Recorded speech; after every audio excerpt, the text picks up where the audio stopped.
ప్రపంచవ్యాప్తంగా 59 కోట్ల మంది, మన దేశంలో 9 కోట్ల మంది మధుమేహంతో బాధపడుతున్నారని ప్రపంచ ఆరోగ్య సంస్థ వెల్లడించింది. ప్రతి 7గురిలో ఒకరు డయాబెటిస్ తో బాధపడుతున్నారు.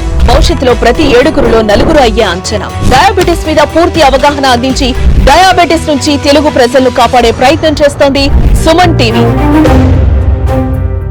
డయాబెటిక్ న్యూట్రిషన్ పరంగా చూసుకుంటే one of the commonest safe recommendations మనం డయాబెటీస్ పేషెంట్స్కి ఇవ్వగలిగేది డైరీ ప్రోడక్ట్స్.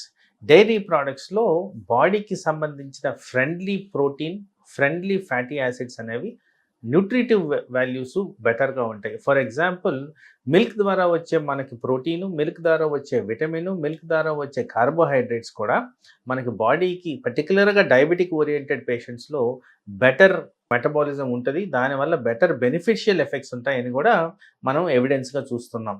సో అందుకోసం పెరుగు అనేది డెఫినెట్గా తీసుకోవచ్చు. కానీ ఇక్కడ మీరు ఆలోచించాల్సింది ఏంటంటే, ఆ పెరుగు ప్లెయిన్ పెరుగుగా ఉండాలి.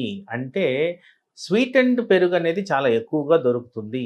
అలాంటిది ఆర్టిఫిషియలీ స్వీటెండ్ పెరుగు వాడొద్దు. ఎందుకంటే షుగర్ పేషెంట్స్లో షుగర్ కంటెంట్ని నివారించే విధంగా ఉండాలి కాబట్టి ఆ కర్డ్ అనేది మనం అది గమనించుకోవాల్సిన అవసరం ఉంది. దాని నెక్స్ట్ రికమెండెడ్ అమౌంట్ ఆఫ్ పెరుగు అనేది usual recommendation is about 100 grams per day.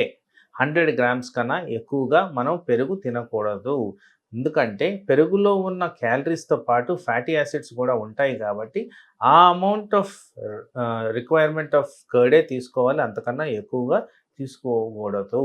And తీసుకునే విధానంలో కూడా ఎక్కువ శాతము మధ్యాహ్నం పూట ఈ పెరుగు కన్జ్యూమ్ చేసిన దానివల్ల health related benefits, digestive problems రాకుండా డయాబెటీస్కి సంబంధించిన న్యూట్రిటివ్ వాల్యూస్ కూడా సంపూర్ణంగా వస్తాయి. కాబట్టి పెరుగు అనేది మధ్యాహ్నం పూట తీసుకున్నందువల్ల డయాబెటిక్ పేషెంట్స్లో చాలా మటుకు హెల్త్ బెనిఫిట్స్ ఉంటాయని చెప్పి గమనించారు.